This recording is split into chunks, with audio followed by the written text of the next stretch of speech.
ಚಿನ್ನ ಖರೀದಿ ಮಾಡಕ್ ಹೋಗ್ಬೇಡಿ, ಇಂಧನವನ್ನ ಕಡಿಮೆ ಬಳಸಿ, ಪಬ್ಲಿಕ್ ಟ್ರಾನ್ಸ್ಪೋರ್ಟ್ ಅಲ್ಲಿ ಓಡಾಡಿ, ವಿದೇಶ ಪ್ರವಾಸವನ್ನ ಸದ್ಯಕ್ಕೆ ನಿಲ್ಸಿ.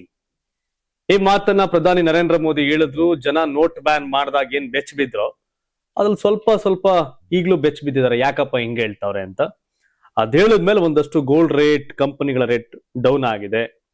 ವಿರೋಧ ಪಕ್ಷಗಳು ರಾಹುಲ್ ಗಾಂಧಿ ಸೇರಿದಂಗೆ ಎಲ್ಲರೂ ಕೂಡ ನರೇಂದ್ರ ಮೋದಿ ವಿರುದ್ಧ ಗನ್ ಇಟ್ಕೊಂಡು ಶೂಟ್ ಮಾಡ್ತಾವ್ರೆ. ನೀವೇನ್ ಕಿರೋದು ಇವೆಲ್ಲ ಮಾಡಕ ಅಂತ.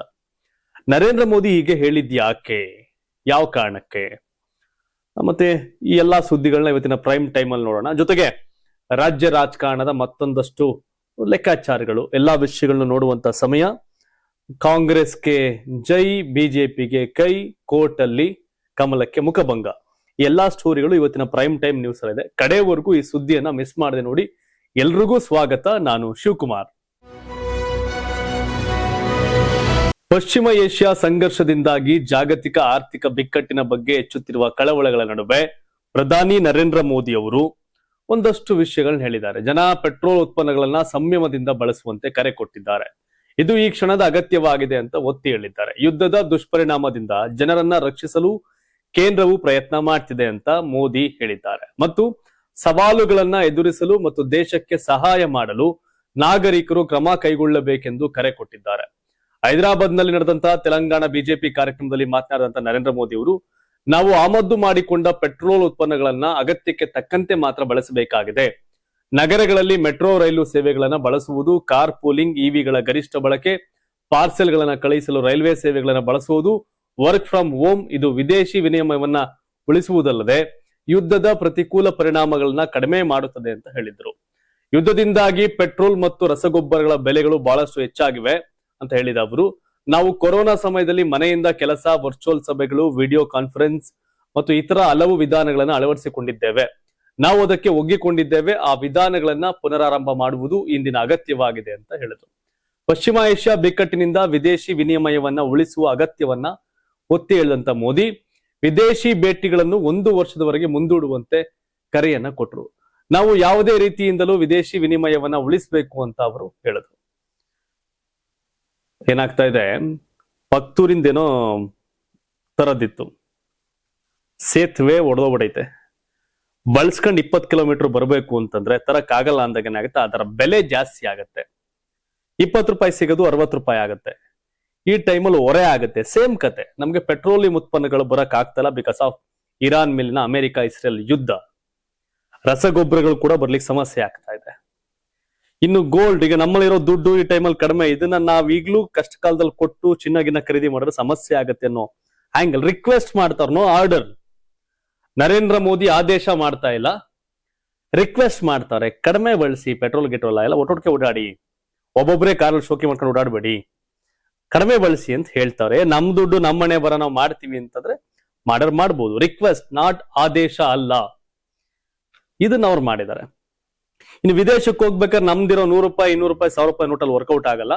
ನಾವಾಗ ಡಾಲರ್ ಅನ್ನ ಖರೀದಿ ಮಾಡ್ಕೋಬೇಕಾಗತ್ತೆ. ಈಗ $1ಗೆ 90 ರೂಪಾಯಿ, 95 ರೂಪಾಯಿ ಮೇಲೆ ಹೋಗೈತೆ. ಒಂದ್ $10 ಅಲ್ಲಿ 1000 ರೂಪಾಯಿ ಆಯ್ತು ಹತ್ತತ್ರ. ನಮ್ಗೆ $100ಗೆ 10,000 ರೂಪಾಯಿ, 99.5 10,000 ರೂಪಾಯಿ. $1,000ಗೆ 95,000 ರೂಪಾಯಿ. ನಾವ್ ಅದನ್ನ ಕೊಟ್ಟು ಅದನ್ನ ಖರೀದಿ ಮಾಡಿ ಅದ್ರಲ್ಲಿ ಖರ್ಚು ಮಾಡ್ಬೇಕಲ್ಲ. ಸೊ ಹಾಗಾಗಿ ಒಂದ್ ಸ್ವಲ್ಪ ಅದನ್ನ ಅವಾಯ್ಡ್ ಮಾಡಿ 1 ವರ್ಷ ಅನ್ನೋ ಮಾತನ್ನ ಮಾಸಾಗಿ ಅಪೀಲ್ ಮಾಡಿದ್ದಾರೆ. 140 ಕೋಟಿ ಜನ ಹತ್ರ ಅವಾಯ್ಡ್ ಮಾಡಕ್ ಶುರು ಆಗ್ಬಿಟ್ರೆ ಏನಾಗುತ್ತೆ, ಉದಾಹರಣೆಗೆ ನಾನು ಇವತ್ತು 2 ಲೀಟರ್ ಪೆಟ್ರೋಲ್ ನನ್ನ ಕಾರ್ ಖರ್ಚಾಗುತ್ತೆ ಅನ್ನೋ ಜಾಗಕ್ಕೆ 1 ಲೀಟರ್ ಖರ್ಚಾದ್ರೆ ಅಂದ್ರೆ 50% ನಾವು ಸೇವ್ ಮಾಡಿದಾಗ ಏನಾಗುತ್ತೆ, ದೊಡ್ಡ ಮಟ್ಟಿಗಿನ ಡಿಮ್ಯಾಂಡ್ ನಾವು ಕಡಿಮೆ ಆಗುತ್ತಾಗ. ಸೊ ಆ ಲೆಕ್ಕಾಚಾರದಲ್ಲಿ ಅವರಿದ್ದಾರೆ. ಅವರದ್ದು ದೇಶದ ಹಿತದೃಷ್ಟಿಯಿಂದ ಹಾಗೆ ಹೀಗೆ ಅಂತ ಹೇಳ್ತಾವ್ರೆ. ಇದಕ್ಕೆ ನಮ್ ರಾಹುಲ್ ಗಾಂಧಿ ಅವ್ರು ಏನ್ ಹೇಳ್ತಾರೆ? ನಮ್ ರಾಹುಲ್ ಗಾಂಧಿ ಅಪೋಸಿಷನ್ ಪಾರ್ಟಿ ಅವ್ರು ನಮ್ಮವರೇ ಅಲ್ವೇ, ಕೇಳ್ಬೇಕು. ಮಧ್ಯಪ್ರಾಚ್ಯದಲ್ಲಿ ಉದ್ವಿಗ್ನತೆ ಹೆಚ್ಚುತ್ತಿರುವ ಸಂದರ್ಭದಲ್ಲಿ ತೈಲ, ಅನಿಲ ಮತ್ತು ಚಿನ್ನದಂತಹ ಸರಕುಗಳನ್ನ ಜಾಣ್ಮೆಯಿಂದ ಬಳಸಿ, ನಿಲ್ಸಿ ಅಂತ ಇಲ್ಲ, ಬಳಸಿ, ಸಂಯಮದಿಂದ ಬಳಸಿ ಅಂತ ಏನು ನರೇಂದ್ರ ಮೋದಿ ಅವರು ಹೇಳಿದ್ರು. ಈ ಮನವಿ ವಿರುದ್ಧ ಈಗ ರಾಹುಲ್ ಗಾಂಧಿ ರೋಚಕೆತ್ತಿದ್ದಾರೆ. ಪೆಟ್ರೋಲ್ ಡೀಸೆಲ್ ಬಳಕೆ ಕಡಿಮೆ ಮಾಡಿ, ಚಿನ್ನ ಖರೀದಿ ನಿಲ್ಸಿ, ವಿದೇಶಿ ಪ್ರವಾಸ ನಿಲ್ಸಿ ಅಂತ ಮೋದಿ ಮನವಿ ಮಾಡಿದ್ರು. ಈ ಮನವಿಯನ್ನ ಕಾಂಗ್ರೆಸ್ ನಾಯಕ ಮತ್ತು ಲೋಕಸಭೆಯ ವಿರೋಧ ಪಕ್ಷದ ನಾಯಕ ರಾಹುಲ್ ಗಾಂಧಿ ತೀವ್ರವಾಗಿ ಟೀಕಿಸಿದ್ದಾರೆ. ಪ್ರಧಾನಿ ಮೋದಿಯ ಮನವಿಯನ್ನ ಟೀಕಿಸಿದ ರಾಹುಲ್ ಗಾಂಧಿ, ದೇಶ ಕಳೆದ 12 ವರ್ಷಗಳಲ್ಲಿ ಜನರಿಗೆ ಏನ್ ಖರೀದಿಸಬೇಕು, ಏನು ಖರೀದಿಸಬಾರದು, ಎಲ್ಲಿಗೆ ಹೋಗ್ಬೇಕು ಎಲ್ಲಿಗೆ ಹೋಗ್ಬಾರ್ದು ಅಂತ ಹೇಳುವ ಮಟ್ಟಕ್ಕೆ ಇಳಿದಿದೆ. ಇದು ಸರ್ಕಾರದ ನೀತಿಗಳ ವೈಫಲ್ಯದ ಸ್ಪಷ್ಟ ಸಾಕ್ಷಿ ಅಂತ ಗುಡುಗಿದ್ದಾರೆ. ರಾಹುಲ್ ಗಾಂಧಿ ಸೋಮವಾರ ಸಾಮಾಜಿಕ ಮಾಧ್ಯಮದಲ್ಲಿ ವಿಡಿಯೋ ಸಂದೇಶದ ಮೂಲಕ ಮೋದಿ ಸರ್ಕಾರದ ವಿರುದ್ಧ ವಾಗ್ದಾಳಿ ನಡೆಸಿದ್ರು. ನಿನ್ನೆ ಪ್ರಧಾನಿ ಮೋದಿ ಸಾರ್ವಜನಿಕರಿಂದ ತ್ಯಾಗಗಳನ್ನ ಕೋರಿದ್ದಾರೆ. ಚಿನ್ನ ಖರೀದಿಸಬೇಡಿ, ವಿದೇಶಕ್ಕೆ ಹೋಗ್ಬೇಡಿ, ಕಡಿಮೆ ಪೆಟ್ರೋಲ್ ಬಳಸಿ, ರಸಗೊಬ್ಬರ ಮತ್ತು ಅಡಿಗೆ ಎಣ್ಣೆಯನ್ನು ಕಡಿಮೆ ಮಾಡಿ, ಮೆಟ್ರೋದಲ್ಲಿ ಪ್ರಯಾಣಿಸಿ, ಮನೆಯಿಂದಲೇ ಕೆಲಸ ಮಾಡಿ, ಇವು ಇವರ ಧರ್ಮೋಪದೇಶಗಳಲ್ಲ, ಅವರ ಆಡಳಿತ ವೈಫಲ್ಯದ ಸಾಕ್ಷಿ ಅಂತ ವ್ಯಂಗ್ಯವಾಡಿದ್ದಾರೆ ರಾಹುಲ್ ಗಾಂಧಿ ಅವರು. ರಾಹುಲ್ ಗಾಂಧಿ ಇದಕ್ಕಿಂತ ನಾವು ಅಧಿಕಾರದಲ್ಲಿ ಇದ್ರೆ ಏನ್ ಮಾಡ್ತಿದ್ವಿ? ಸಮುದ್ರದ ನೀರನ್ನೇನ ಪೆಟ್ರೋಲ್ ಮಾಡ್ತಿದ್ರ? ಲೈಕ್ ಆಲ್ಟರ್ನೇಟಿವ್ ಏನ್ ಮಾಡ್ತಿದ್ರಿ? ಭಾರತದಲ್ಲಿ ಕಾಂಗ್ರೆಸ್ ಅಧಿಕಾರದಲ್ಲಿ ಇದ್ರೆ ಇರಾನು ಆರಾಮ ಪೈಪ್ ಲೈನ್ ಮಾಡ್ಬಿಟ್ಟು ನೀವೇನ ಪೆಟ್ರೋಲ್ ಕೊಡ್ತಿದ್ರ ನಮ್ಗೆ? ಲೈಕ್ ರಾಜಕಾರಣ ಈಗ ಇರೋ ಸಂಸತ್ತನ್ನ ಒಡೆದ್ಬಿಟ್ಟು ಶೆಡ್ ಅಲ್ಲಿ ಏನಾರ ಸಂಸತ್ ನಡೆಸ್ತಾ ಇದ್ರೆ ಎಲ್ಲಾ ರೋಡ್ನ ಕಿತ್ಬಿಟ್ಟು ಬಗದ್ಬಿಟ್ಟು ಹಾಳು ಮಾಡ್ಕೊಂಡು ಹೋಗ್ತಾರೆ. ಈ ಇಂಪ್ಯಾಕ್ಟ್ ಯಾವ ಕಾರಣಕ್ಕೆ ಆಗ್ತದೆ? ಕಾಲ್ ಕೆರ್ಕೊಂಡ ಏನಾರು ಇಂಡಿಯಾ ಹೋಗ್ಬಿಟ್ಟು ಇರಾನ್ ಮೇಲೆ ಯುದ್ಧ ಮಾಡಿದ್ಯಾ? ಎಲ್ಲಾ ಸನ್ನಿವೇಶದಲ್ಲೂ ವಿರೋಧ ಪಕ್ಷವಾಗಿ ವಿರೋಧ ಮಾಡದೆ ಕೆಲಸ ಅಲ್ಲ. ನೀವು ಅಧಿಕಾರದಲ್ಲಿ ಏನ್ ಮಾಡ್ತಿದ್ರಿ? Come on tell me Rahul Gandhi ಅವರೇ. ಇರಾನ್ ಮೇಲೆ ಅಮೆರಿಕ ಈ ಸಲ ಯುದ್ಧ ಮಾಡಿದಾಗ, ಈ ತರದ ಅಡಚಣೆಗಳಾದಾಗ ರಾಹುಲ್ ಗಾಂಧಿ ಏನ್ ಮಾಡ್ತಿದ್ರು? 12 ವರ್ಷದಿಂದ ಹೇಳ್ತಿದ್ರಿ ಆ ವೈಫಲ್ಯಗಳು ತಗೊಂಡು ಮಾತಾಡಿ. ಬಟ್ ಈ ಸನ್ನಿವೇಶ, ಸದ್ಯಕ್ಕೆ ಬಂದಿರೋ ಸನ್ನಿವೇಶದ ಬಗ್ಗೆ ಏನ್ ಮಾತಾಡ್ತೀರಿ? ಆದೇಶ ಆರ್ಡರ್ ಮಾಡ್ತಾ ಇಲ್ಲ, ರಿಕ್ವೆಸ್ಟ್ ಮಾಡ್ತಾವ್ರೆ. ನಾಳೆಯಿಂದ ಎಲ್ಲ ಬಂದ್ ಅಂತ ಇಂದಿರಾ ಗಾಂಧಿ ಅವ್ರು ಮಾಡಿದಾಗ ಸರ್ವಾಧಿಕಾರಿ ಧೋರಣೆ ಟೈಪ್ ಏನ್ ಮಾಡ್ದಂಗಿಲ್ಲ. ರಿಕ್ವೆಸ್ಟ್ ಕಡಿಮೆ ಬಳಸಿ, ಬಸ್ಸಲ್ಲಿ ಓಡಾಡಿ, ಟ್ರೈಲಲ್ಲಿ ಓಡಾಡಿ, ಚಿನ್ನ ಕಡಿಮೆ ಖರೀದಿ ಮಾಡಿ ಅಂತ ಹೇಳ್ತಾವ್ರೆ. ನೀವು ಅಧಿಕಾರದಲ್ಲಿ ಇದ್ದಿದ್ರೆ ಏನ್ ಮಾಡ್ತೀರಿ? ಅದನ್ನ ಜನ ಕೇಳಿ ಆಗ ಅನ್ಕೋತಾರೆ ಬುದ್ಧಿವಂತ ರಾಹುಲ್ ಗಾಂಧಿ ಅವರಪ್ಪ, ರಾಹುಲ್ ಗಾಂಧಿ ಹಿಂಗ್ ಮಾಡಾರಂತೆ, ಈ ಮೋದಿ ಮಾಡಕ್ ಗೊತ್ತಾ ಇಲ್ಲ, ನೆಕ್ಸ್ಟ್ ಚೇಂಜ್ ಮಾಡೋಣ ಅಂತ ಮಾಡ್ತಾರೆ. ಹಾಗಾಗಿ ಬರೀ ವಿರೋಧ ಮಾಡದೆ ವಿರೋಧ ಪಕ್ಷದ ಕೆಲಸ ಅಲ್ಲ, ಐಡಿಯಾಗಳಿದ್ರೆ ಕೊಡಿ, ಏನಾಗತ್ತೆ ಅಂತ. ಇನ್ನು ಪ್ರಧಾನಿ ನರೇಂದ್ರ ಮೋದಿ ಅವರು ಇತ್ತೀಚೆಗೆ ನೀಡಿದ ಮಹತ್ವದ ಹೇಳಿಕೆಯು ಮಾರುಕಟ್ಟೆಯಲ್ಲಿ ಸಂಚಲನ ಮೂಡಿಸಿದೆ. ಪ್ರಧಾನಿಯವರ ಮಾತಿನ ಬೆನ್ನಲ್ಲೇ ಜ್ಯುವೆಲರಿ ಕ್ಷೇತ್ರದ ಪ್ರಮುಖ ಕಂಪನಿಗಳ ಷೇರುಗಳು ಇಂದು ಬೆಳಿಗ್ಗೆ ವಹಿವಾಟು ಆರಂಭವಾಗ್ತಿದ್ದಂತೆಯೇ ಭಾರಿ ಕುಸಿತ ಕಂಡಿವೆ. ಟೈಟಾನ್, ಕಲ್ಯಾಣ್ ಜ್ಯುವೆಲರ್ಸ್, ಹೀಗೆ ಇದೆಲ್ಲದರ ಇದು ಮಾರುಕಟ್ಟೆಯಲ್ಲೆಲ್ಲ ಕುಸಿತ ಆಗಿದೆ. ಸೆಸ್ ಗೋಲ್ಡ್ ಮತ್ತು ಗೋಲ್ಡಿಯಂ ಇಂಟರ್ನ್ಯಾಷನಲ್ ಅಂತಹ ದೈತ್ಯ ಕಂಪನಿಗಳ ಷೇರುಗಳು ಮಕಾಡೆ ಮಲಗಿವೆ. ಏನಾಗುತ್ತೆ? ನೀವ್ಯಾರು ಖರೀದಿ ಮಾಡಬೇಡಿ ಅಂದ್ರೆ ಅವ್ರು ಇಷ್ಟು ವ್ಯಾಪಾರ ಆಗುತ್ತೆ, ಹಿಂಗ್ ಲಾಭ ಬರುತ್ತೆ ಅಂತ ಅದ್ರ ಮೇಲೆ ಜನ ಹೂಡಿಕೆ ಮಾಡ್ತಿರ್ತಾರೆ. ಶೇರ್ ವ್ಯಾಲ್ಯೂ ರೈಸ್ ಆಗಿರುತ್ತೆ. ಖರೀದಿನೇ ಮಾಡಬೇಡಿ ಅಂತ ಒಬ್ಬ ದೇಶದ ಪ್ರಧಾನಿ ಹೇಳಿಕೆ ಕೊಟ್ಟಾಗ ಏನಾಗುತ್ತೆ? ಆ ರಿಲೇಟೆಡ್ ಶೇರ್ ಮಾರ್ಕೆಟ್ ಕೊಲ್ಯಾಪ್ಸ್ ಆಗುತ್ತೆ. ಸೊ ಅದೀಗ ಆಗ್ತಾ ಇದೆ. ಚಿನ್ನ ನಮ್ಮಲ್ಲೇ ಉತ್ಪಾದನೆ ಆಗಿರೋ ತಗೊಳ್ಳಿ ಏನಾರು, ಅದು ಚಿನ್ನವನ್ನ ನಾವು ಆಮದು ಮಾಡ್ಕೋತಾ ಇದೀವಿ, ಇಂಧನಗಳನ್ನ ನಾವು ಆಮದು ಮಾಡ್ಕೋತಾ ಇದೀವಿ. ನಮ್ಮಲ್ಲಿ ದುಡಿಮೆ ಆದಂತ ನಾವು ದುಡ್ಡು ತಗೊಂಡ ವಿದೇಶಕ್ಕೆ ಖರ್ಚು ಮಾಡಕ್ ಹೋದಾಗ ಆ ಕರೆನ್ಸಿ ನಾವು ಖರ್ಚು ಮಾಡ್ಬೇಕಾಗತ್ತೆ. ಸೊ ಇವೆಲ್ಲ ಲೆಕ್ಕಾಚಾರ. ಮತ್ತೆ ರಸಗೊಬ್ಬರವನ್ನು ನಾವು ಬೇರೆ ದೇಶಗಳಿಂದ ತರಿಸ್ಕೋಬೇಕು, ಸಾವಯವ ಮಾಡಿ ಅಂತ ಹೇಳ್ತಾ ಇದಾರೆ. ಅದನ್ನ ಬಿಟ್ಟು ಯಾವ್ದಾರ ಬೇರೆ ಇವರ ತುಗ್ಲಕ್ ದರ್ಬಾರ್ ರೀತಿ ಏನಾರ ಆಟ ಆಡಿದ್ರೆ ಅಗ್ರಿ. ಕರೆಕ್ಟ್ ರಾಹುಲ್ ಗಾಂಧಿ ಅವರು ಹೇಳೋದು. ದೇಶ ಸಂದಿಗ್ಧ ಸನ್ನಿವೇಶದಲ್ಲಿ ಇರ್ಬೇಕಾದ್ರೆ, ಬೇರೆ ದೇಶಗಳ ಕಿತ್ತಾಟದ ಕಾರಣ ನಮ್ಗೆ ಸಮಸ್ಯೆ ಆಗ್ಬೇಕಾದ್ರೆ ಆ ಟೈಮಲ್ಲೆಲ್ಲ ಒಗ್ಗಟ್ಟಾಗಿ ನಿಂತ್ಕೊಳ್ಳೋದು ಅವಶ್ಯಕತೆ ಇದೆ. ಪೆಟ್ರೋಲ್ ತರಕ್ ಬಹಳ ಟ್ರೈ ಮಾಡಿದ್ರು, ಫ್ಯೂಯಲ್ ತರಕ್ ಒದ್ದಾಟ ಇದೆ. ಸೊಲ್ಯೂಷನ್ಸ್ ಬೇಕು. ನಿಮ್ ಸಮರ ಯಾವನಿಗೆ ಬೇಕು? ನಿಮ್ ಕಿತ್ತಾಟ ಯಾರಿಗ್ ಬೇಕು? ಮೋದಿ ಕರೆಕ್ಟ್ ಆಗಿ ಆಡಳಿತ ನಡೆಸ್ತಾ ಇಲ್ಲ ಅಂದ್ರೆ ಯಾಕೆ ಮತ್ತೆ ವೆಸ್ಟ್ ಬೆಂಗಾಲ್ ಅವ್ರು ಗೆಲ್ಸಾರ ಅವ್ರನ್ನ? ಈಗ ಈ ಸಾರಿ ಅಸ್ಸಾಂ ಅಲ್ಲಿ ಗೆಲ್ಸಾರ. ಹಾಗಾಗಿ ರಾಜಕಾರಣ ತರ ಮಾಡೋದಾಗತ್ತೆ. ವಿಜಯ್ ರಾಜಕಾರಣ ಬೇರೆ ತರ. ಹಾಗಾಗಿ ರಾಹುಲ್ ಗಾಂಧಿ ಅವರು ವಿರೋಧ ಮಾಡಕ್ ಮುಂಚಿತವಾಗಿ ಅದ್ರ ಐಡಿಯಾ ಏನಾರ ಕೊಟ್ಟಿರೋ ಚೆನ್ನಾಗಿರುತ್ತೆ. ನಾನು ಪ್ರಧಾನಿ ಆಗಿದ್ದರೆ ಏನ್ ಮಾಡ್ತಿದ್ದೆ ಈ ಟೈಮಲ್ಲಿ ಅಂತ ಹೇಳ್ಬೇಕು. ಇನ್ನು ಮೋದಿ ಭಸ್ಮಾಸುರ ಅಂತ ಹೇಳ್ತಾವ್ರೆ ಕಾಂಗ್ರೆಸ್ MLC. ಪ್ರಧಾನಿ ನರೇಂದ್ರ ಮೋದಿ ಅವರು ತಮ್ಮ ಕುರ್ಚಿ ಗಟ್ಟಿಯಾಗಿದೆಯೇ ನೋಡಿಕೊಳ್ಳಲಿ ಅಂತ MLC BK ಹರಿಪ್ರಸಾದ್ ವಾಗ್ದಾಳಿ ನಡೆಸಿದ್ದಾರೆ. ಬೆಂಗಳೂರಿನಲ್ಲಿ ಮಾಧ್ಯಮಗಳ ಜೊತೆ ಅವರು ಮಾತನಾಡಿದ್ರು. ಈ ವೇಳೆ ರಾಜ್ಯ ಕಾಂಗ್ರೆಸ್ CM ಕುರ್ಚಿ ವಿಚಾರಕ್ಕೆ ಕುಟುಕಿದ್ದ ಪ್ರಧಾನಿ ಮೋದಿಗೆ ತಿರುಗೇಟು ಕೊಟ್ರು. PM ಅಂದ್ರೆ ನಾವು ಪ್ರಧಾನಮಂತ್ರಿ ಅಂತ ತಿಳಿದುಕೊಂಡಿದ್ದೇವೆ, ಇವರು ಪಂಚಾಯಿತಿ ಮೆಂಬರ್ ರೀತಿ ರಾಜಕಾರಣ ಮಾಡೋದು ಬಿಡಬೇಕು. ಕರ್ನಾಟಕ ರಾಜ್ಯದ ರಾಜಕಾರಣದ ಬಗ್ಗೆ ಕಮ್ಮಿ ಮಾತಾಡೋದು ಒಳ್ಳೆಯದು. ನರೇಂದ್ರ ಮೋದಿ ಅವರನ್ನ ನಾನು ಯಾವಾಗ್ಲೂ ಬೇಕಾದ್ರೂ ಇಳಿಸಬಹುದು ಅಂತ ಅಮೆರಿಕ ಅಧ್ಯಕ್ಷ ಟ್ರಂಪ್ ಹೇಳಿದ್ದಾರೆ. ಕರ್ನಾಟಕ CM ಕುರ್ಚಿ ಬಗ್ಗೆ ಮಾತನಾಡುವ ಮೊದಲು ಅವರ ಕುರ್ಚಿ ಗಟ್ಟಿಯಾಗಿದೆಯೇ ಅಂತ ನೋಡ್ಕೊಳ್ಳಲಿ. ಎಪಿಸ್ಟಿನ್ ಫೈಲ್ಸ್ ನಲ್ಲಿ ಇವರ ಲೀಲೆಗಳು ಹೊರಗಡೆ ಬರುತ್ತೆ, ಆಗ ಚೇರ್ ಹೇಗೆ ಉಳಿಸಿಕೊಳ್ತಾರೆ ಅಂತ ಜನರಿಗೆ ಹೇಳಿದ್ರೆ ಒಳ್ಳೇದು. ಮೊದಲು ಅದಕ್ಕೆ ಉತ್ತರ ಕೊಡಲಿ. ಈಗ ಗುಜರಾತ್ ಮಾಡೆಲ್ ಮರೆತು ಬಿಟ್ಟಿದ್ದಾರೆ. 12 ವರ್ಷಗಳ ಅರಾಜಕತೆ ಸೃಷ್ಟಿ ಮಾಡಿದವರು ಇವರು. ಬಿಹಾರದಲ್ಲಿ ನಿತೀಶ್ ಕುಮಾರ್, ಮಹಾರಾಷ್ಟ್ರದಲ್ಲಿ ಉದ್ಧವ್ ಠಾಕ್ರೆ, ಪ್ರಕಾಶ್ ಸಿಂಗ್ ಬಾದಲ್, ಎನ್ಸಿಪಿ ಯಾವ ರೀತಿ ಮುಗಿಸಿದ್ರು, ಇದಕ್ಕೆಲ್ಲ ಕಾರಣ ಭಸ್ಮಾಸುರ ಆಗಿರುವ ನರೇಂದ್ರ ಮೋದಿ. ಅವರು ಪ್ರಜಾಪ್ರಭುತ್ವ ಸಂವಿಧಾನದ ಮೇಲೆ ಕೈ ಹಿಡಿದಿದ್ರೆ ಸಾಕು ಅಂತ ಕುಟುಕಿದ್ದಾರೆ. ಉದ್ಧವ್ ಠಾಕ್ರೆನ ಹಾಳು ಮಾಡಲಿಲ್ಲ, ಉದ್ಧವ್ ಠಾಕ್ರೆ ಓಡೋ ಕಾಂಗ್ರೆಸ್ ಮುಖ್ಯಮಂತ್ರಿ ಆದ್ರು. ಪ್ರಕಾಶ್ ಸಿಂಗ್ ಬಾದಲ್ ಅಕಾಲಿ ದಳ ಪಂಜಾಬ್ ಅಲ್ಲಿ ಪವನತಿ ಆಗಿದ್ ಬೇರೆ ಕತೆ. ಆದ್ರೆ ಸದ್ಯಕ್ಕೆ ಭಸ್ಮಾಸುರ ಅಂತಂದ್ರೆ ರಾಹುಲ್ ಗಾಂಧಿನ ಟೀಕೆ ಮಾಡ್ತಿರೋದು ಆತರ DMK ಅವರು ಬೆನ್ನಿಗೆ ಚೂರಿ ಹಾಕಿದ್ರು ಅಂತ. ಬಿಕಾಸ್ ಆಫ್ ಅವ್ರ ಜೊತೆ ಮೈತ್ರಿಯಾಗಿ ಎಲೆಕ್ಷನ್ ಫೇಸ್ ಮಾಡಿ ರಿಸಲ್ಟ್ ಬಂದ್ಮೇಲೆ ವಿಜಯ್ ಜೊತೆ ಓಡೋಗಿದ್ದು ಕಾಂಗ್ರೆಸ್. ಅಂಡ್ ಕುರ್ಚಿ ಪ್ರಧಾನಿ ಗಟ್ಟಿಯಾಗಿದೆಯೇ ಅಂತ ಕೇಳ್ತಾ ಇದ್ರಿ. ಹಾಗಾಗಿ BK ಹರಿಪ್ರಸಾದ್ ಕಾಂಗ್ರೆಸ್ನ MLC. ಹೇಗೆ ಯಾರು ಕುರ್ಚಿ ಗಟ್ಟಿ ಅಂತಾರೆ, ಕಾಂಗ್ರೆಸ್ನ MLC BK ಹರಿಪ್ರಸಾದ್ ತಾನೇ MP ಗೆಲ್ಲಕ್ಕಾಗ್ಲಿಲ್ಲ, ತಮ್ಮ ಸಹೋದರನ MLA ಗೆಲ್ಸ್ಕೊಳಕ್ಕಾಗಲಿಲ್ಲ, ತಮ್ಮ ಸಹೋದರನ ಮಗನನ್ನ MLA ಗೆಲ್ಸ್ಕೊಳಕ್ಕಾಗಲಿಲ್ಲ. ಆದ್ರೂ ಕಾಂಗ್ರೆಸ್ ಅಲ್ಲಿ ಪವರ್ಫುಲ್ ಲೀಡರು. ಬಟ್ ಟೀಕೆ ಯಾರು ಬೇಕಾದ್ರೂ ಮಾಡ್ಬೋದು. ಶಿವಕುಮಾರ್ ಮಾಡೋದೇ ಆದ್ರೆ, ಮಂಡ್ಯ ಜಿಲ್ಲೆಯ ಮದ್ದೂರಿನ ಕೆರೆಮೇಗಲದೊಡ್ಡಿಯ ಶಿವಕುಮಾರ್ ಟೀಕೆ ಮಾಡೋದೇ ಆದ್ರೆ BK ಹರಿಪ್ರಸಾದ್ ಅವ್ರನ್ನ, ಹರಿಪ್ರಸಾದ್ ಪ್ರಧಾನಿಯವ್ರನ್ನ ಟೀಕೆ ಮಾಡ್ಬೋದು. No issue. ಟೀಕೆ ಮಾಡೋ ಸ್ವಾತಂತ್ರ್ಯ ಎಲ್ರಿಗೂ ಇದೆ. ಹಾಗಾಗಿ ಒಬ್ಬ ಕಾಂಗ್ರೆಸ್ ಪರ್ಸನ್ ಆಗಿ ಅವ್ರ್ಯಾರೋ ನೀವು ಹಾಳು ಮಾಡಿ ಭಸ್ಮಾಸುರ ಅನ್ನೋದಾದ್ರೆ, ಕಾಂಗ್ರೆಸ್ ಕಾರಣಕ್ಕೆ ಸ್ಟಾಲಿನ್ ಅಪ್ಪ ಸೋತ್ರಪ್ಪ. ಹಂಗಾರೆ ಸ್ಟಾಲಿನ್ ಜೊತೆ ನಿಂತು ಯುದ್ಧ ಮಾಡಿ ವಿಜಯ್ ವಿರುದ್ಧ ಸೋತಂತ ವ್ಯಕ್ತಿ ಸೋತ್ ಮೇಲೆ ಆ ಕಡೆಗೆ ಹೋಗಿ ಸೇರ್ಕೊಂಡ್ರೆ ಏನಂತಾರ ಅದನ್ನ? ಅವಕಾಶವಾದಿ, ಆಚೆ ಈಚೆ ಬೆನ್ನಿಗೆ ಚೂರಿ ಹಾಕರು ಅಂತೆಲ್ಲ ಕರೀತಾರೆ. ಹರಿಪ್ರಸಾದ್ ಯಾಕೆ ಅವೆಲ್ಲ ಮರೀತಾರೋ ಗೊತ್ತಿಲ್ಲಪ್ಪ. ಜನರೇನ್ ದಡ್ರೇನ್ ಇವತ್ತು? ಇಲ್ಲೇ ಕಾಮೆಂಟ್ ಕೇಳ್ತೀನಪ್ಪ. ಭಸ್ಮಾಸುರ ಯಾರು? ನರೇಂದ್ರ ಮೋದಿ ಅವರ, ಕಾಂಗ್ರೆಸ್ ಅವರ? ಕಾಮೆಂಟ್ ಮಾಡ್ತಾರೆ. ಇಲ್ಲ ಕಾಮೆಂಟ್ ಮಾಡೋ ಆಪ್ಷನ್ ಇದೆ. ಕರ್ನಾಟಕ ರಾಜಕೀಯದಲ್ಲಿ ಹೊಸ ಚರ್ಚೆಗೆ ಕಾರಣವಾಗಿರುವ ಬಿಜೆಪಿ ಉಚ್ಚಾಟಿತ ಶಾಸಕ ಬಸನಗೌಡ ಪಾಟೀಲ್ ಯತ್ನಾಳ್ ಹೊಸ ರಾಜಕೀಯ ಪಕ್ಷದ ಸುಳಿವನ್ನು ಕೊಟ್ಟಿದ್ದಾರೆ. 2 ವರ್ಷಗಳ ಹಿಂದೆ ಆರಂಭವಾದ ಪಕ್ಷ ತಮಿಳುನಾಡಲ್ಲಿ ಅಧಿಕಾರಕ್ಕೆ ಬಂದ ಉದಾಹರಣೆಯನ್ನ ಉಲ್ಲೇಖಿಸಿದ ಯತ್ನಾಳ್, ಜನರು ಒಪ್ಪಿದ್ರೆ ಕರ್ನಾಟಕದಲ್ಲೂ JCB ಪಾರ್ಟಿ ರೆಡಿ ಅಂತ ಘೋಷಿಸಿದ್ದಾರೆ. ಹೊಸ ಪಕ್ಷ ಘೋಷಣೆ ಯಾವಾಗ ಎಂಬ ಮಾಧ್ಯಮಗಳ ಪ್ರಶ್ನೆಗೆ ಪ್ರತಿಕ್ರಿಯಿಸಿದ ಅವರು, ಮೊದಲ ಹಂತದಲ್ಲಿ ರಾಜ್ಯಾದ್ಯಂತ ಪ್ರವಾಸ ಕೈಗೊಳ್ಳುವುದಾಗಿ ತಿಳಿಸಿದ್ದಾರೆ. ದೇಶಕ್ಕೆ ಮೋದಿ, ಕರ್ನಾಟಕಕ್ಕೆ JCB ಎಂಬ ಘೋಷಣೆಯನ್ನು ಇದೇ ವೇಳೆ ಮುಂದಿಟ್ಟಿದ್ದಾರೆ. ಇನ್ನೊಂದೆಡೆ ಮಾಜಿ ಮುಖ್ಯಮಂತ್ರಿ BS ಯಡಿಯೂರಪ್ಪ ಹಾಗೂ ರಾಜ್ಯ ಬಿಜೆಪಿ ಅಧ್ಯಕ್ಷ BY ವಿಜಯೇಂದ್ರ ವಿರುದ್ಧವೂ ಯತ್ನಾಳ್ ವಾಗ್ದಾಳಿ ನಡೆಸಿದರು. ನಿನ್ನೆ ನಡೆದ ಕಾರ್ಯಕ್ರಮ BSY ಅಭಿಮಾನೋತ್ಸವ ಅಲ್ಲ, ಅದು ಬೀಳ್ಕೊಡುಗೆ ಸಮಾರಂಭ ಅಂತ ಟೀಕಿಸಿದರು. ರಾಜ್ಯ ರಾಜಕೀಯದಲ್ಲಿ ಯತ್ನಾಳ್ ಅವರ ಈ ಹೇಳಿಕೆಗಳು ಹೊಸ ರಾಜಕೀಯ ಲೆಕ್ಕಾಚಾರಗಳಿಗೆ ಕಾರಣವಾಗಿದ್ದು, ಮುಂದಿನ ದಿನಗಳಲ್ಲಿ JCB ಪಾರ್ಟಿ ಕುರಿತು ಮತ್ತಷ್ಟು ಸ್ಪಷ್ಟತೆ ಸಿಗುವ ನಿರೀಕ್ಷೆ ಇದೆ. ಬಿಜೆಪಿ ಪಾರ್ಟಿ ಅವ್ರನ್ನ ಸಂಸದರನ್ನಾಗಿ ಮಾಡಿತ್ತು, ಕೇಂದ್ರ ಮಂತ್ರಿ ಮಾಡಿತ್ತು. ಅದಾದ್ಮೇಲೆ ಬಂದು JDS ಇಂದ MLA ನಿಂತಾಗ ಸೋತಂತ ವ್ಯಕ್ತಿ ಯತ್ನಾಳ್. ಹಿಂದೂ ಹುಲಿ ಇವೆಲ್ಲವನ್ನು ಅನ್ಸ್ಕೊಂಡಿದ್ದಾರೆ. ಎಲ್ಲಾ ಟೈಮಲ್ಲಿ ಅವೇ ವರ್ಕೌಟ್ ಆಗಲ್ಲ. ಹಂಗಾಗದಾಗಿದ್ರೆ ಪ್ರಮೋದ್ ಮುತಾಲಿಕ್ MLA ಆಗ್ಬೇಕಾಗಿತ್ತು. ಯಾವ ಹಿಂದೂ ಹುಲಿ? ಯತ್ನಾಳ್ಗಿಂತ 10 time strong leader Pramod Muthalik. ಏನಾಗೋರು ಪ್ರಮೋದ್ ಮುತಾಲಿಕ್?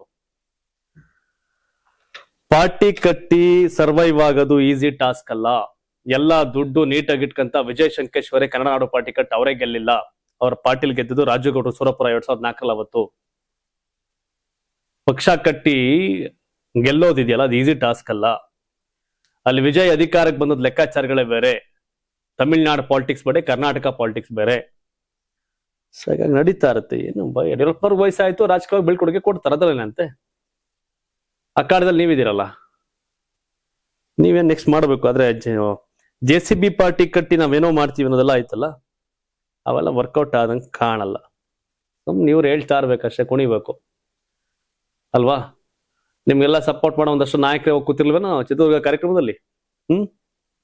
ನಿಮ್ಮೆಲ್ಲಾರನು ಅಖಾಡೆ ಕೆಲ್ಸ್ಬಿಟ್ಟು ಕುಣಿಯಂಗ್ ಮಾಡಿದವರೆಲ್ಲ ಕೂತಿರ್ಲಿಲ್ವಾ ಅಲ್ಲಿ ಯಡಿಯೂರಪ್ಪನವ್ರ ಜೊತೆ?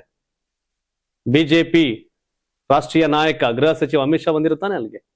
ಯಾಕೆ ಹಿಂಗ್ ಒದ್ದಾಡ್ತಾರೆ ಗೊತ್ತಿಲ್ಲ. ತಮಿಳುನಾಡು ವಿಧಾನಸಭೆ ಚುನಾವಣೆಯಲ್ಲಿ ಭರ್ಜರಿ ಜಯ ದಾಖಲಿಸಿ ಇತಿಹಾಸ ನಿರ್ಮಾಣ ಮಾಡಿದಂತ TVK ಪಕ್ಷದ ನಾಯಕ CM ಜೋಸೆಫ್ ವಿಜಯ್ ಕರ್ನಾಟಕದ ಮುಖ್ಯಮಂತ್ರಿ ಅವರಿಗೆ ಕರೆ ಮಾಡಿ ಅಭಿನಂದನೆ ಸಲ್ಲಿಸಿದ್ದಾರೆ. ಇದೀಗ ಈ ವಿಚಾರದ ಬಗ್ಗೆ ಸಾಮಾಜಿಕ ಜಾಲತಾಣದಲ್ಲಿ ಭಾರಿ ವೈರಲ್ ಆಗಿದೆ. ವಿಜಯ್ ಅವರಿಗೆ ಶುಭಾಶಯ ಕೋರಿದ ಸಿದ್ದರಾಮಯ್ಯ ಅವರು ತಮಿಳುನಾಡಿನ ಅಭಿವೃದ್ಧಿಗಾಗಿ ಅವರ ಆಡಳಿತ ಯಶಸ್ವಿಯಾಗಲಿ ಅಂತ ಹಾರೈಸಿದರು. ಇದೇ ಸಂದರ್ಭದಲ್ಲಿ ನೆರೆಹೊರೆಯ ರಾಜ್ಯಗಳಾದ ಕರ್ನಾಟಕ ಮತ್ತು ತಮಿಳುನಾಡು ನಡುವೆ ಸೌಹಾರ್ದಯುತ ಸಂಬಂಧವನ್ನ ಮುಂದುವರಿಸುವ ಮತ್ತು ಅಂತಾರಾಜ್ಯ ವಿಷಯಗಳಲ್ಲಿ ಸಹಕಾರದಿಂದ ಕೆಲಸ ಮಾಡುವ ಕುರಿತು ಇಬ್ಬರು ನಾಯಕರು ಆಶಯ ವ್ಯಕ್ತಪಡಿಸಿದ್ರು ಎನ್ನಲಾಗಿದೆ. ಸಿನಿಮಾ ರಂಗದಿಂದ ರಾಜಕೀಯಕ್ಕೆ ಬಂದು ಮೊದಲ ಪ್ರಯತ್ನದಲ್ಲೇ ಅತಿ ದೊಡ್ಡ ಪಕ್ಷವಾಗಿ ಹೊರಹೊಮ್ಮಿದ ವಿಜಯ್ ಅವರ ಸಾಧನೆಯನ್ನ ಸಿದ್ದರಾಮಯ್ಯ ಅವರು ಶ್ಲಾಘನೆ ಮಾಡಿದ್ರು. ದಕ್ಷಿಣ ಭಾರತದ ರಾಜಕೀಯದಲ್ಲಿ ಈ ಹೊಸ ಬದಲಾವಣೆಯು ಉಭಯ ರಾಜ್ಯಗಳ ಆರ್ಥಿಕ ಮತ್ತು ಸಾಂಸ್ಕೃತಿಕ ಸಂಬಂಧಗಳಿಗೆ ಹೊಸ ವೇಗ ನೀಡಲಿದೆ ಅಂತ ನಿರೀಕ್ಷಿಸಲಾಗಿದೆ. ಅವ್ಯಾವ ನಿರೀಕ್ಷೆನೂ ಬೇಡ. ಹೆಂಗಿದ್ರು ಟಿವಿಕೆ ಜೊತೆ ಕಾಂಗ್ರೆಸ್ ಮೈತ್ರಿ ಆಗಿದೆ, ಮೇಕೆದಾಟು ಯೋಜನೆ ಆಗ್ಬೇಕು, ಅದಕ್ಕಪ್ರು ಇಬ್ರು ಮಾತಾಡ್ಕೊಂಡು ಮಾಡ್ಕೊಳ್ಳಿ, ಆ ಕಾವೇರಿಗೆ ಕೆತೆ ತೆಗಿಬಾರ್ದು ಅಂತ ಹೇಳಿ. ಅದು ಬಿಟ್ರೆ ನಮ್ ಗಾಡಿಗಳು ಹೋದ್ರೆ ಕಲ್ಲು ಹೊಡಿತಾರೆ, ನಮ್ ಫ್ಲಾಗ್ ತೆಗಿಸ್ತಾರೆ, ಅವನ್ನೆಲ್ಲ ನೀಟಾಗಿ ಹ್ಯಾಂಡಲ್ ಮಾಡಿ ಸಾಕು. ಮೇಕೆದಾಟಕ್ಕೆ ತಗೊಳ್ಳಿ ಇವತ್ತು ಪರ್ಮಿಷನ್, ಒಪ್ಕೊಳ್ಳಿ. ದೋಸ್ತ್ ಬೇರೆ ಅಲ್ಲ ಈಗ, ಇನ್ ಬೇರೆ ಕಟ್ಕೊಂಡು ಏನ್ ಮಾಡೋಣ ನಾವು? ಸ್ಥಳೀಯ ಸಂಸ್ಥೆಗಳ ಚುನಾವಣೆಗಳನ್ನ ಕಾಲಮಿತಿಯೊಳಗೆ ನಡೆಸದೇ ಇದ್ರೆ ಅದು ಪ್ರಜಾಪ್ರಭುತ್ವದ ಆಶಯವನ್ನೇ ದುರ್ಬಲಗೊಳಿಸುವಂತಾಗುತ್ತದೆ ಅಂತ ಮಾಜಿ ಮುಖ್ಯಮಂತ್ರಿ ವೀರಪ್ಪ ಮೊಯ್ಲಿ ಎಚ್ಚರಿಕೆ ಕೊಟ್ಟಿದ್ದಾರೆ. ನಗರದ ಗಾಂಧಿ ಭವನದಲ್ಲಿ ಕರ್ನಾಟಕ ಪಂಚಾಯತ್ ರಾಜ್ ಪರಿಷತ್ ವತಿಯಿಂದ ಆಯೋಜಿಸಿದ್ದ ಪಂಚಾಯತ್ ರಾಜ್ ದಿನಾಚರಣೆ ಕಾರ್ಯಕ್ರಮದಲ್ಲಿ ಮಾತನಾಡಿದ ಅವರು, ಗ್ರಾಮ ಪಂಚಾಯಿತಿ, ತಾಲೂಕು ಪಂಚಾಯಿತಿ ಹಾಗೂ ಜಿಲ್ಲಾ ಪಂಚಾಯಿತಿಗಳು ಸ್ಥಳೀಯ ಸರ್ಕಾರಗಳೇ ಆಗಿದ್ದು ಲೋಕಸಭೆ ಮತ್ತು ವಿಧಾನಸಭೆಯಷ್ಟೇ ಅವುಗಳಿಗೂ ಮಹತ್ವವಿದೆ ಅಂತ ಹೇಳಿದ್ರು. ಸ್ಥಳೀಯ ಸಂಸ್ಥೆಗಳಲ್ಲಿ ಚುನಾಯಿತ ಆಡಳಿತ ಇದ್ದಾಗ ಮಾತ್ರ ಜನರ ಸಹಭಾಗಿತ್ವದೊಂದಿಗೆ ಅಭಿವೃದ್ಧಿಗೆ ಹೆಚ್ಚಿನ ಅವಕಾಶ ಸಿಗುತ್ತೆ. ಚುನಾವಣೆಗಳು ವಿಳಂಬವಾದ್ರೆ ಅನುದಾನ ಹಂಚಿಕೆಯಾಗೋದಿಲ್ಲ. ಪಂಚಾಯತ್ ರಾಜ್ ವ್ಯವಸ್ಥೆಯೇ ಪ್ರಜಾಪ್ರಭುತ್ವದ ಜೀವಾಳ ಅಂತ ಮೊಯ್ಲಿ ಅಭಿಪ್ರಾಯಪಟ್ಟರು.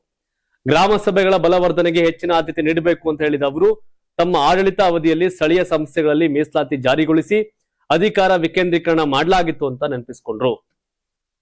ಮಾಜಿ ಮುಖ್ಯಮಂತ್ರಿ ಇದ್ರಿ, ಕಾಂಗ್ರೆಸ್ನ ಪ್ರಭಾವಿ ನಾಯಕರಿದ್ರಿ, ನಿಮ್ದೇ ಸರ್ಕಾರ ಆಯ್ತು, 3 ವರ್ಷ ಆಯ್ತು. ಅಲ್ಲೆಲ್ಲ ಗಾಂಧಿ ಭವನದಲ್ಲಿ ಭಾಷಣ ಮಾಡಕ್ಕಿಂತ ಹೋಗ್ಬಿಟ್ಟು ನಿಮ್ ಪಾರ್ಟಿ ಕಚೇರಿ ಭಾಷಣ ಮಾಡ್ಬೇಕಾದ್ರೆ, ಸಿಎಂ ನ ಭೇಟಿ ಮಾಡ್ಬೇಕಾದ್ರೆ ಹೇಳ್ಬೇಕಾಗಿತ್ತು, ಅಪ್ಪ ಬಿಜೆಪಿ ಅವರೇನೋ ಕೋವಿಡ್ ಗೀವಿಡ್ ಅಂತ ಮಾನ ಮರ್ಯಾದಿಲ್ಲ, ಅವ್ರು ಎಲೆಕ್ಷನ್ ಮಾಡ್ಲಿಲ್ಲ, ಸಾಯಿಸ್ಬೇಡಿ ಜಿಲ್ಲಾ ಪಂಚಾಯತಿನ, ಸಾಯಿಸ್ಬೇಡಿ ತಾಲೂಕ್ ಪಂಚಾಯತಿನ, ಸಾಯಿಸ್ಬೇಡಿ ಬಿಬಿಎಂಪಿಗಳನ್ನ. ಸ್ಥಳೀಯ ಸಂಸ್ಥೆಗಳ ಅವಶ್ಯಕತೆ ಇದೆ, ಅಧಿಕಾರ ವಿಕೇಂದ್ರೀಕರಣದ ಅವಶ್ಯಕತೆ ಇದೆ. ಜನ ನೋಡ್ರೆ ಎಂ ಎಲ್ ಎಗಳಲ್ಲ, ಆ ಲೋಕಲ್ ಟಿಪಿ ಮೆಂಬರೋ, ಜಡ್ಪಿ ಮೆಂಬರೋ, ಗ್ರಾಮ ಪಂಚಾಯತಿ ಅವರು, ಬಿಬಿಎಂಪಿ ಕಾರ್ಪೊರೇಟರ್ಗಳು. ಅದನ್ನ ಹೇಳದ್ ಬಿಟ್ಟು 3 ವರ್ಷ ಆದ್ಮೇಲೆ ಈಗೆಲ್ಲ ಭಾಷಣ ಮಾಡ್ತೀರಿ, ಏನ್ ಪ್ರಯೋಜನ? ನಿಜವಾದ ಉದ್ದೇಶ ಇದ್ರೆ ಬಿಸಾಕ್ಬೇಕಾಯ್ತು. ನೀವ್ ಎಂಪಿನೂ ಅಲ್ಲ, ಎಂ ಎಲ್ ಎನಲ್ಲ, ಏನೂ ಅಲ್ಲ. ಒಂದ್ ಸರ್ಕಾರ ಬಂದು ಚುನಾವಣೆ ಮಾಡಕ್ಕಾಗ್ಲಿಲ್ಲ ಅಂದ್ರೆ ನೀವೆಲ್ಲ ಯಾವ ಸೀಮೆ ಸರ್ಕಾರ ನಡೆಸ್ತೀರಿ, ರಾಜೀನಾಮೆ ಸ್ಥಿತಿ ಅಂತ ಹೇಳ್ಬೇಕಾಗಿತ್ತು. ಗಾಂಧಿ ಬಂದಲ್ಲಿ ಭಾಷಣ ಮಾಡ್ಬಿಟ್ಟು ಗಾಂಧಿಗಳ ತರ ಆಗೋದಿರಲ್ಲ, ವರ್ಕೌಟ್ ಆಗಲ್ಲ ಅವೆಲ್ಲ. ಆಲ್ ಪಾರ್ಟಿ ಕಲ್ಪ್ರೇಟಿವ್ ವಿಷಯದಲ್ಲಿ, BBMP election, local body election ವಿಷಯ ಮಾಡದೇ ಇರೋ ವಿಷಯದಲ್ಲಿ ಕಾಂಗ್ರೆಸ್ ಬಿಜೆಪಿ ಸಮಾನ ತಪ್ಪಿತಸ್ಥರು. ಇನ್ ಜಿಲ್ಲಾ ಪಂಚಾಯತ್, ತಾಲೂಕ್ ಪಂಚಾಯತಿ, ಬಿಬಿಎಂಪಿ ಮೆಂಬರ್ ಬಂದ್ಬಿಟ್ರೆ ಅವ್ರಿಗೆ ಎಂ ಎಲ್ ಎಗಳು ವ್ಯಾಲ್ಯೂ ಕಡಿಮೆ ಆಗ್ಬಿಡುತ್ತೆ ಅಂತ ಏನ್ ಕತೆ? ಎಷ್ಟೋ ಜನ ಕಾರ್ಪೊರೇಟರ್ ಆಗಿದ್ದಾರೆ, ಎಂ ಎಲ್ ಎ ಆಗಿದ್ದಾರೆ. ಬೈರತಿ ಬಸವರಾಜ್, ಮುಂದ್ರತ್ನ ಅವರು, ಇವ್ರಲ್ಲ ಸಿ ಕೆ ರಾಮಮೂರ್ತಿ, ರಾಮಲಿಂಗಾರೆಡ್ಡಿ ಅವರು zilla panchayat member, D K Shivakumar M L A ಆಗ್ಲಿಲ್ವಾ? ಜಿಲ್ಲಾ ಪಂಚಾಯತ್ ಮೆಂಬರ್ ಆಗಿದವರೇ ಇವತ್ತು ಎಂ ಎಲ್ ಎಗಳಾಗಿದ್ದಾರೆ, ಬಿಬಿಎಂಪಿ ಕಾರ್ಪೊರೇಟರ್ ಆದವರು ಎಂ ಎಲ್ ಎಗಳಾಗಿದ್ದಾರೆ. ಅಲ್ಲಿಂದ ವಿಧಾನಸಭೆಗೆ ಬರ್ತಾರೆ. ಅವ್ರನ್ನ ಸಾಯಿಸ್ತಾ ಇದೀರಿ, ಅವ್ರನ್ನ ಅವಕಾಶ ಕೊಡದೆ. ಇವ್ರು ವೀರಪ್ಪ ಮೊಯ್ಲಿ ಇಲ್ಲಿ ಮಾತಾಡ್ಕಂತ ಕಾಂಗ್ರೆಸ್ ಸಭೆಯಲ್ಲಿ ಮಾತಾಡ್ಬೇಕಾಗಿತ್ತು, ಚೆನ್ನಾಗಿರೋದು. ಮೊನ್ನೆಯಷ್ಟೇ ಶೃಂಗೇರಿ ಶಾಸಕರಾಗಿ ಪ್ರಮಾಣ ವಚನ ಸ್ವೀಕಾರ ಮಾಡಿದ್ದ ಜೀವರಾಜ್ಗೆ ತೀವ್ರ ಹಿನ್ನಡೆಯಾಗಿದೆ. ಹೈಕೋರ್ಟ್ ಆದೇಶದಂತೆ ಅಂಚೆ ಮತಗಳ ಮರು ಎಣಿಕೆಯಿಂದ ಗೆಲುವು ಸಾಧಿಸಿ ಶಾಸಕರಾಗಿ ಪ್ರಮಾಣ ವಚನ ಸ್ವೀಕಾರ ಮಾಡಿದ್ದ ಜೀವರಾಜ್ ಬದಲು ಈ ಹಿಂದೆ ಶಾಸಕ ರಾಜೇಗೌಡರನ್ನ ಶಾಸಕರನ್ನಾಗಿ ಮೇ 21ರವರೆಗೆ ಮುಂದುವರಿಸಲು ಸುಪ್ರೀಂ ಕೋರ್ಟ್ ಆದೇಶ ಮಾಡಿದೆ. ಸುಪ್ರೀಂ ಕೋರ್ಟ್ ನಲ್ಲಿ ರಾಜೇಗೌಡಗೆ ಬಿಗ್ ರಿಲೀಫ್ ಸಿಕ್ಕಿದ್ದು, ಚುನಾವಣಾ ಆಯೋಗಕ್ಕೆ ನೋಟಿಸ್ ನೀಡಿ ವಿಚಾರಣೆಯನ್ನ ಮೇ 21ಕ್ಕೆ ಕೋರ್ಟ್ ಮುಂದೂಡಿದೆ. ಮರು ಮತ ಎಣಿಕೆ ದಾಖಲೆ ಸಲ್ಲಿಸುವಂತೆ ಚುನಾವಣಾ ಆಯೋಗಕ್ಕೆ ಕೋರ್ಟ್ ಸೂಚನೆ ಕೊಟ್ಟಿದೆ. ಕೋರ್ಟ್ಗೆ ಆಯೋಗ ಸಲ್ಲಿಸುವ ದಾಖಲೆಗಳ ಆಧಾರದ ಮೇಲೆ ಕೋರ್ಟ್ ಮುಂದಿನ ನಿರ್ಧಾರ ತೆಗೆದುಕೊಳ್ಳಲಿದ್ದು, ಅಲ್ಲಿಯವರೆಗೆ ರಾಜೇಗೌಡರು ಶಾಸಕರಾಗಿ ಮುಂದುವರಿಯಲಿದ್ದಾರೆ. 3 ದಿನಕ್ಕೆ ಎಂ ಎಲ್ ಎ ಆದ್ರು ಜೀವರಾಜ್ ಅವರು. ಈಗ ಏನು ಅಂತಂದ್ರೆ ಮೇ 21ಕ್ಕೆ ಅವೆಲ್ಲ ಕೌಂಟಿಂಗ್ ಡೀಟೇಲ್ಸ್ ಕೊಡ್ಬೇಕು, ಅದ್ರ ಮೇಲೆ ಅವ್ರು ನಿರ್ಧಾರ ಮಾಡ್ತಾರೆ. ಇದೇನೋ ಒಂಥರ ವಿಚಿತ್ರ ಕತೆ. ಸಚಿವ ಡಿ ಸುಧಾಕರ್ ನಿಧನ ಹಿನ್ನೆಲೆಯಲ್ಲಿ ಅವರು ಪ್ರತಿನಿಧಿಸಿದ್ದ ಹಿರಿಯೂರು ವಿಧಾನಸಭಾ ಕ್ಷೇತ್ರ ಈಗ ಮತ್ತೊಂದು ಉಪಚುನಾವಣೆಗೆ ಸಜ್ಜಾಗಬೇಕಿದೆ. 2023ರ ವಿಧಾನಸಭೆ ಚುನಾವಣೆಯಲ್ಲಿ ಸುಧಾಕರ್ ಹಿರಿಯೂರು ಕ್ಷೇತ್ರದಿಂದ ಗೆದ್ದಿದ್ರು. ಎಂದು ಅವರು ತೀರ್ಕೊಂಡ ಹಿನ್ನೆಲೆ ಅಂತ್ಯಕ್ರಿಯೆ ನಡೀತು. ಆದ್ರೆ ಅದಾದ್ಮೇಲೆ ಶುರುವಾಗಿದೆ ಪಾಲಿಟಿಕ್ಸ್ ಅಲ್ಲ. ಈಗಾಗಲೇ ಧಾರವಾಡ ಗ್ರಾಮೀಣದ ವಿನಯ್ ಕುಲಕರ್ಣಿ ಅನರ್ಹರಾಗಿದ್ದಾರೆ. ಜೊತೆ ಶಿಕ್ಷೆ ಪ್ರಕಟ ಆದ ಹಿನ್ನೆಲೆ ಇನ್ನು ಇವ್ರು ತೀರ್ಕೊಂಡ ಹಿನ್ನೆಲೆ ಇದೊಂದು ಕೂಡ ಖಾಲಿ. ಹಾಗಾಗಿ ಸಿದ್ದರಾಮಯ್ಯ ಸಂಪುಟದಲ್ಲಿ ಯೋಜನೆ ಮತ್ತು ಸಾಂಸ್ಕೃತಿಕ ಸಚಿವರಾಗಿ ಕಾರ್ಯನಿರ್ವಹಿಸ್ತಾ ಇದ್ರು. ಅನಾರೋಗ್ಯದಿಂದ ಸಾವನ್ನಪ್ಪಿದ ಹಿನ್ನೆಲೆ ಆ ಖಾತೆ ತೆರವಾಗಿದ್ದು ಸದ್ಯಕ್ಕೆ ಮುಖ್ಯಮಂತ್ರಿಗಳ ಬಳಿಯೇ ಇರಲಿದೆ. ಕೈಪಾಳ್ಯದಲ್ಲಿ ಈಗ ನಾಯಕತ್ವ ಮತ್ತು ಸಂಪುಟ ಮರುರಚನೆ ವಿಚಾರದಲ್ಲಿ ಅಗ್ಗಜಗ್ಗಾಟ ನಡೆದ ಇದೆ. ಇವೆರಡರಲ್ಲಿ ಒಂದು ತೀರ್ಮಾನವಾಗುತ್ತಿದ್ದಂತೆ ಎ ಸುಧಾಕರ್ ಅಗಲಿಕೆಯಿಂದ ಡಿ ಸುಧಾಕರ್ ಅಗಲಿಕೆಯಿಂದ ತೆರವಾದ ಸ್ಥಾನವು ಭರ್ತಿಯಾಗಲಿದೆ. ಬಳಿಕ ಮುಂದಿನ ದಿನಗಳಲ್ಲಿ 6 ತಿಂಗಳ ಒಳಗಾಗಿ ಹಿರಿಯೂರು ಕ್ಷೇತ್ರಕ್ಕೆ ಉಪಚುನಾವಣೆ ನಡೆಯಲಿದೆ. ಈಗ ಇತ್ತೀಚೆಗಷ್ಟೇ ಕೊಲೆ ಪ್ರಕರಣ ಒಂದರಲ್ಲಿ ಧಾರವಾಡ ಶಾಸಕ ವಿನಯ್ ಕುಲಕರ್ಣಿ ಅವರಿಗೆ ಶಿಕ್ಷೆ ಪ್ರಕಟವಾದ ಹಿನ್ನೆಲೆ ಶಾಸಕತ್ವ ಸ್ಥಾನ ರದ್ದಾಗಿದೆ. ಹಾಗಾಗಿ ಆ ಕ್ಷೇತ್ರಕ್ಕೂ ಮುಂಬರುವ ದಿನಗಳಲ್ಲಿ ಚುನಾವಣೆ ನಡೆಯುವ ಸಾಧ್ಯತೆ ಇದೆ. ಆದ್ರೆ ಹೈಕೋರ್ಟ್ ಆದೇಶದ ಮೇಲೆ ಅವಲಂಬಿಸಿದೆ ಅಂತ ಹೇಳಲಾಗ್ತಾ ಇದೆ. ಹಿರಿಯೂರಿಗಂತೂ ಫಿಕ್ಸ್, ಧಾರವಾಡ ಗ್ರಾಮೀಣ ಕೋರ್ಟ್ ಮುಂದೇನಾಗುತ್ತೆ ನೋಡ್ಬೇಕು. ಈಗ ಮೊನ್ನೆ ಜೀವರಾಜ್ ಮೇಲೆ ಇವತ್ತಾಲೆ ಕೋರ್ಟ್ ಆದೇಶದ ಪ್ರಕಾರ ರಾಜೇಗೌಡರ ಮೇಲೆ ನೋಡ್ಬೇಕದನ್ನ. ಬಟ್ ಹಿರಿಯೂರಲ್ಲಿ ಅವ್ರ ಫ್ಯಾಮಿಲಿ ಮಗನ್ಗೋ ಯಾರಿಗೋ ಟಿಕೆಟ್ ಕೊಡ್ಬೋದು, ಬಟ್ ಅವ್ರಿಗಿಲ್ಲ ಅಂತ ಹೇಳ್ತಿದ್ದಾರೆ. ಸೊ ಹಾಗಾಗಿ ಅಲ್ಲಿ ಪ್ರಭಾವಿ ನಾಯಕಿ ಪೂರ್ಣಿಮಾ ಶ್ರೀನಿವಾಸ್ ಅವರಿದ್ದಾರೆ ಕಾಂಗ್ರೆಸ್ ಇಂದ. ಅಂಡ್ ಬಿಜೆಪಿಯಿಂದ ತಿಪ್ಪಾರೆಡ್ಡಿ ಅವರ ಆಸ್ಪಿರೆಂಟ್ ಇದ್ದಾರೆ. JDS ಇಂದ ಸತೀಶ್ ಗೌಡ ಅಂಡ್ ರವೀಂದ್ರಪ್ಪ, ಇನ್ನು ಬೇರೆ ಬೇರೆ ರಾಜಣ್ಣ, ಹಿಂಗೆಲ್ಲ ಹೆಸರುಗಳಿದೆ. ನೋಡ್ಬೇಕೇನಾಗತ್ತೆ ಅಂತ. ಅಲ್ಲೂ ನೇಪಾಳ ಸರ್ಕಾರದಿಂದ ಭಾರತಕ್ಕೆ ಅಪಮಾನವಾಗಿದ್ದು ಹುದ್ದೆ ಅಂತರದ ಕಾರಣ ನೀಡಿ ವಿದೇಶಾಂಗ ಕಾರ್ಯದರ್ಶಿ ವಿಕ್ರಮ್ ಮಿಶ್ರಿ ಅವರನ್ನ ಭೇಟಿಯಾಗಲು ಪ್ರಧಾನಿ ಬಾಲೆನ್ ಶಾ ನಿರಾಕರಿಸಿದ್ದಾರೆ ಅಂತ ತಿಳಿದು ಬಂದಿದೆ. ಈಗಾಗಲೇ ಭಾರತ ಮತ್ತು ನೇಪಾಳ ದೇಶಗಳ ಸಂಬಂಧ ಕಳೆದ ಕೆಲ ವರ್ಷಗಳಿಂದ ಉದ್ವಿಗ್ನತೆಯಲ್ಲಿದೆ. ಮಾಜಿ ಪ್ರಧಾನಿ KP ಶರ್ಮಾ ಓಲಿ ಅವರು ಚೀನಾ ಪರ ನಿಲುವು ಹಾಗೂ ಕಾಲಾಪಾನಿ ಲಿಂಪಿಯಾದುರಾ ಲಿಪುಕೇಡ್ ಗಡಿ ವಿವಾದಂತಹ ವಿಷಯಗಳು ಸಂಬಂಧಗಳಲ್ಲಿ ಬಿರುಕು ಮೂಡಿಸಿದ್ವು. ಇದೀಗ ಪ್ರಧಾನಿ ಬಾಲೆನ್ ಶಾ ಅವರ ಆಡಳಿತದಲ್ಲಿ ಕೆಲವು ನೀತಿ ನಿರ್ಧಾರಗಳಿಂದ ಸಂಬಂಧಗಳು ಮತ್ತಷ್ಟು ಹದಗೆಡುತ್ತಿರುವುದಾಗಿ ವರದಿಗಳು ಹೇಳ್ತವೆ. ವರದಿಗಳು ಹೇಳುತ್ತಿವೆ, ಹೊಸ ವಿವಾದದ ಪ್ರಕಾರ ಭಾರತದ ವಿದೇಶಾಂಗ ಕಾರ್ಯದರ್ಶಿ ವಿಕ್ರಮ್ ಮಿಶ್ರಿ ಅವರನ್ನ ಭೇಟಿಯಾಗಲು ಬಾಲೆನ್ ಶಾ ನಿರಾಕರಿಸಿದ್ದಾರಂತೆ. ಹುದ್ದೆಯ ಮಟ್ಟದಲ್ಲಿ ಅಂತರ ವಿರೋಧದಿಂದ ವಿದೇಶಾಂಗ ಸಚಿವರಿಗಿಂತ ಕೆಳಮಟ್ಟದ ಅಧಿಕಾರಿಗಳನ್ನ ಭೇಟಿಯಾಗಲು ಅವರು ಆಸಕ್ತಿ ತೋರಲಿಲ್ಲ ಅಂತ ವರದಿಗಳು ತಿಳಿಸಿವೆ. ವಿದೇಶಾಂಗ ಸಚಿವರು ಯಾರು ಹೋಗ್ಬೇಕಾಯ್ತು, ಕಾರ್ಯದರ್ಶಿ ಕಡಿಮೆ ಅಂತೆ. ಬಟ್ ಅದೊಂದು ನಮ್ಮ ರಾಜ್ಯಕ್ಕಿಂತ ಕಡಿಮೆ ಸೈಜಲ್ಲಿ ಇರೋದು. ಬಟ್ ಅದೊಂದು ದೇಶ, ಹೀಗಾಗಿ ಲಾಭ ನೇಪಾಳದಿಂದ ನಮ್ಗಾಗ್ಬೇಕಲ್ಲ, ನಮ್ಮಿಂದ ಅವ್ರಿಗೆ ಲಾಭ ಆಗ್ಬೇಕು. ನೋಡೋಣ.